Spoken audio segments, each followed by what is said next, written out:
ಪ್ರಿಯರೇ, ದೇವರು ಒಳ್ಳೆಯವರು, ಒಳ್ಳೆಯದನ್ನೇ ಮಾಡುವವರಾಗಿದ್ದಾರೆ.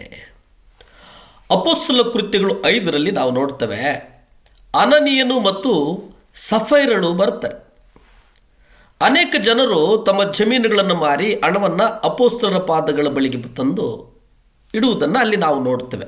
ಉದಾಹರಣೆಗೆ 4ನೇ ಅಧ್ಯಾಯ 34 ಮತ್ತು 35 ನೀವು ಓದಿ.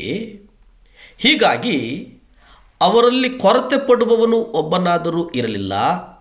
ಅವರಲ್ಲಿ ಯಾವ ಕೊರತೆಗಳು ಇರಲಿಲ್ಲ. ಹೊಲ ಮನೆಗಳಿದ್ದವರೆಲ್ಲರೂ ಅವುಗಳನ್ನು ಮಾರಿ ಬಂದ ಹಣವನ್ನು ತಂದು, ಯಾರ್ಯಾರಿಗೆ ಹೊಲ ಇತ್ತೋ, ಯಾರ್ಯಾರಿಗೆ ಮನೆ ಇತ್ತೋ, ಇದು ಗಮನಿಸಿ. ಅಂದರೆ ಅವ್ರಿಗೆ ಯಾರಿಗೂ ಕೊರತೆಗಳಿರಲಿಲ್ಲ. ಕೊರತೆಗಳು ಯಾರಿಗಿರಲಿಲ್ಲವೋ ಅವರೇನು ಮಾಡಿದರು, ಅವ್ರಿಗಿದ್ದಂಥ ಹೊಲ ಮನೆಗಳನ್ನು ಮಾರಿ ಅವುಗಳಿಂದ ಬಂದಂಥ ಹಣವನ್ನು ತಂದು ಅಪೊಸ್ತಲರ ಪಾದಗಳಿಗೆ ಇಟ್ಟರು. ಅಪೊಸ್ತಲರ ಪಾದಗಳಿಗೆ ಇಟ್ಟು ಪ್ರತಿಯೊಬ್ಬನು ಅವನವನ ಅಗತ್ಯತೆಯ ಪ್ರಕಾರ ಹಂಚಿದರು. ಇಲ್ಲಿ ಅನನೀಯ ಮತ್ತು ಸಫೈರಳು ಸಹ ಸಭೆಯಲ್ಲಿ ಪೂರ್ಣ ಹೃದಯವುಳ್ಳವರು ಮತ್ತು ದೇವರಿಗೆ ಸಂಪೂರ್ಣ ಶರಣಾದವರು ಅನ್ನುವಂಥ ಒಂದು ಹೆಸರನ್ನು ಪಡೆದಂಥವರು.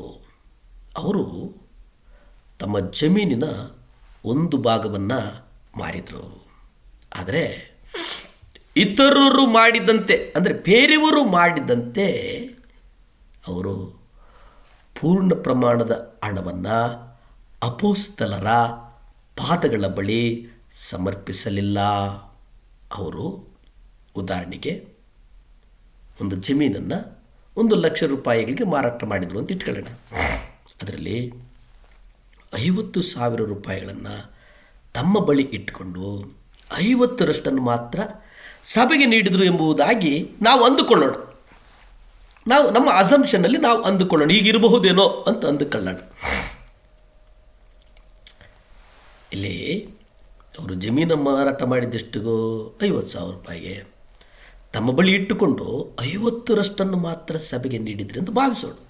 ಇದು ಯಾರಾದರೂ ತಮ್ಮ ಆಸ್ತಿಯಲ್ಲಿ ಮಾರಿ ತಮ್ಮ ಆದಾಯದ 50% ದೇವರಿಗೆ ತಂದು ಕೊಟ್ಟರೆ ನೀವು ಆ ವ್ಯಕ್ತಿಯನ್ನು ಪೂರ್ಣ ಹೃದಯದ ಕ್ರೈಸ್ತನೆಂದು ಕರೆಯುತ್ತೀರಿ. ಆದರೆ ಅನನೀಯ ಅವನು ಕೊಟ್ಟದ್ದಕ್ಕಾಗಿಯೇ, ಕೊಡದೇ ಇದ್ದದ್ದಕ್ಕಾಗಿಯೇ ಅಲ್ಲ. ಅವನೇನಾಗ್ತಾನೆ, ಕೊಲ್ಲಲ್ಪಡ್ತಾನೆ. ಅವನು ಸುಳ್ಳು ಹೇಳಿದ್ದಕ್ಕಾಗಿ. ಅನನೀಯ ಸುಳ್ಳು ಹೇಳ್ದ. ಆದರೆ ಇತರರ ಜೊತೆ ಸಾಲಿನಲ್ಲಿ ನಿಲ್ತಾನೆ. ಅಪೊಸ್ತಲರ ಪಾದಗಳ ಬಳಿಯಲ್ಲಿ ತಮ್ಮ ಹಣವನ್ನು ಇಡುತ್ತಿದ್ದಾಗ ಅವನು ಮೌನವಾಗಿ ಇರ್ತಾನೆ. ಅವನು ತನ್ನ ಹಣವನ್ನು ಹಾಗೆಯೇ ಇಟ್ಟು ಮುಂದೆ ಸಾಗ್ತಾನೆ. ಅವನು ಮುಂದೆ ಸಾಗುತ್ತಿದ್ದಾಗ ಪೇತ್ರನು ಹೇಳ್ತಾನೆ, ಅನನೀಯನೇ, ಇಲ್ಲಿ ಹಿಂದಿರುಗಿ ಬಾ ಎಂಬುದಾಗಿ ಕರೀತಾನೆ. ದೇವರು ಪೇತ್ರನಿಗೆ ಆ ವ್ಯಕ್ತಿ ಸುಳ್ಳುಗಾರನೆಂಬ ವಿವೇಚನೆಯನ್ನು ಕೊಡುತ್ತಾನೆ.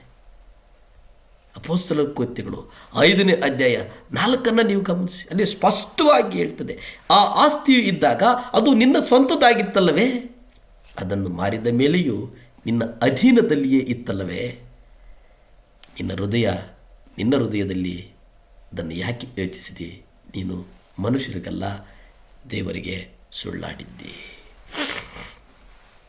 ಪ್ರಿಯರೇ, ಆ ಆಸ್ತಿ ಇದ್ದಾಗಲೂ ಅವಂದೇ, ಮಾರಿದಾಗಲೂ ಅವಂದೇ.